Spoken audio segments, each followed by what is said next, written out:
1963 साली आनंदराव पाटील चुयेकर यांनी सहकाराचं तत्व गोकुळ दूध संस्थेच्या माध्यमातून कोल्हापूरमध्ये रुजवलं आणि त्याच रोपट्याचा विस्तार आज गोकुळच्या महाकाय वृक्षामध्ये वटवृक्षाच्या रूपाने आपण बघतोय.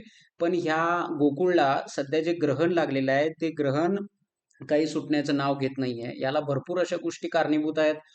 शेतकऱ्यांना एक जोडधंदा म्हणून आपण दूध व्यवसाय पाहतो. तर या दूध व्यवसायातून शेतकरी दूध उत्पादकांना किती फायदा झाला, तर हे सुद्धा पाहणं सध्याच्या काळामध्ये आपल्याला गरजेचं आहे. तर चंदगड विधानसभेचे जे आमदार आहेत, तर त्यांनी हसन मुश्रीफांच्यावर टीका केलेली आहे, की जे 1200 दूध संस्था आहेत, गोकुळला दूध पुरवठा करणाऱ्या, तर त्यांच्यावर त्यांनी सरळ टीका केलेली आहे आणि ती टीका हसन मुश्रीफांच्यावरती झालेली आहे. आणि खरं म्हणजे हास्यास्पद असं आहे की हे दोघं सुद्धा महायुतीतले घटक पक्ष आहेत.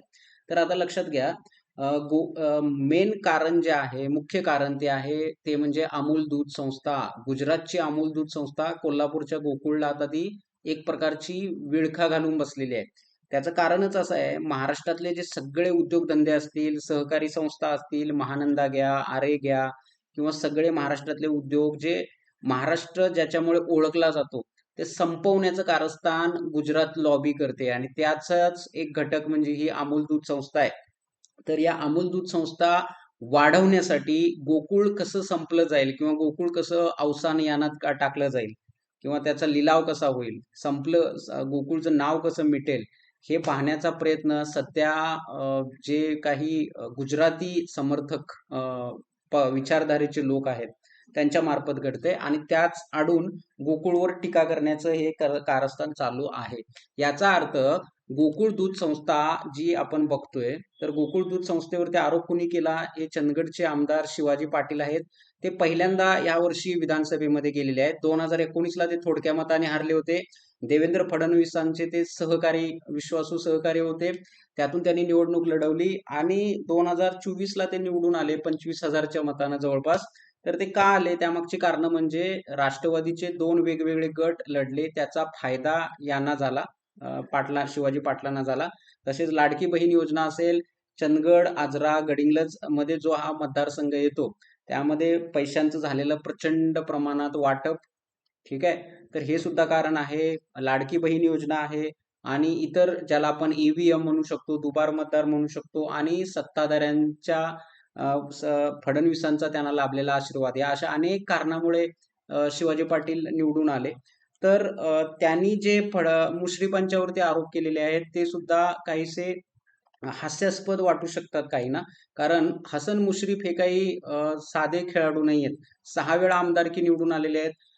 कोल्हापूर जिल्ह्यातल्या प्रत्येक घरामध्ये आपल्याला मुश्रीफांचं नाव जाणवू शकतं. तर मुश्रीफांचे चिरंजीव सध्या गोकुळच्या मुख्य पदावर काम करतायत. त्याचा पण एक प्रकारे मुश्रीफांना टार्गेट करण्यामागे ते एक कारण असू शकतं.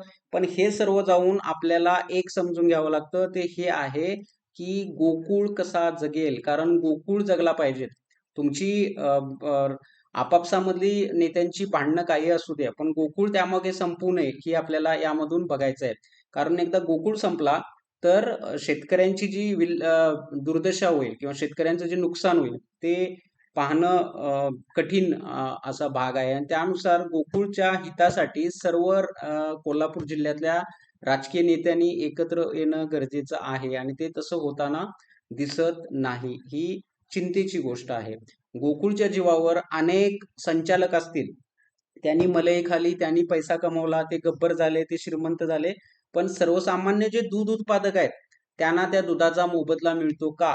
हा सुद्धा प्रश्न आपल्याला विचारात घ्यावा लागेल.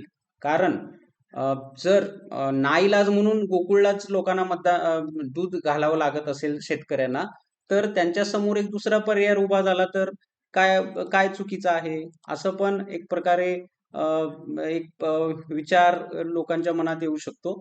तर तो असा आहे बघा, की गोकुळच्या जे 1200 सभासद आहेत त्यांना मान्यता का दिली गेली? तर तो चंदगड, आजरा, गडिंग्लजवर अन्याय आहे असं शिवाजी पाटील जे आमदार आहेत त्यांचं म्हणणं आहे. तर शिवाजी पाटलांची भूमिका पण काहीशी चुकीची म्हणता येत नाही. तर त्यांनी पण जी भूमिका मांडली ती बरोबर आहे, पण त्याची सुद्धा चौकशी झाली पाहिजे. आणि याच्या आडून जर गोकुळ संपवण्याचं काम भाजप करत असेल किंवा अमूल सारखी संस्था करत असेल, तर तो सुद्धा चिंतेचा विषय आहे. कारण मला एक इथं आपल्याला एक आवर्जून सांगायचं आहे, की हा जो शक्तिपीठ महामार्ग आहे, शक्तिपीठ महामार्ग त्याचा कोल्हापूर जिल्ह्याला काही उपयोग नाही. कारण कोल्हापूरमधून गोव्याला जाण्यासाठी भरपूर असे मार्ग आपल्याला उपलब्ध आहेत.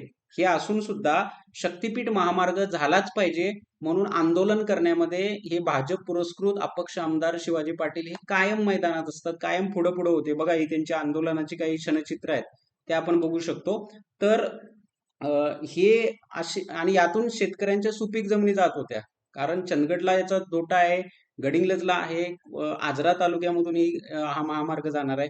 तर हे सुद्धा पाहणं गरजेचं आहे, की तुम्ही पक्षासाठी किंवा पक्षाला सोयीस्कर होईल म्हणून कोल्हापूरच्या किंवा चंदगड तालुक्याच्या काही भागाला नुकसान होईल, जर हिताला बाधा होत असेल तर ते सुद्धा येथील जनता लक्षात घेऊ शकते. हे सुद्धा त्यांनी लक्षात ठेवणं गरजेचं आहे. ते प्रथम आमदार झालेले आहेत. त्यांना त्यांची भूमिका या गोकुळच्या बाबतीत तरी बरोबर असेल तर त्यांच्या आडून कोण गोकुळ संपवण्याचं कारस्थान रचते का, हे सुद्धा विचारात घेणं आपल्याला गरजेचं आहे. आणि त्या दृष्टीनंच हे हा त्यांचा मुद्दा जो आहे तो बरोबर त्यांच्या मुद्द्यावर सुद्धा विचार केला पाहिजेत. आणि त्यातून जे दोषी असतील किंवा हे जे 1200 सभासदांच्या बाबतीत जे त्यांनी जो आरोप केलेला आहे तो खरा आहे का, त्याची ईडी चौकशी करा असं ते म्हणतायत. तर ते सुद्धा त्याचं ऑडिटिंग झालं पाहिजे, प्रॉपर व्यवस्थित झालं पाहिजे.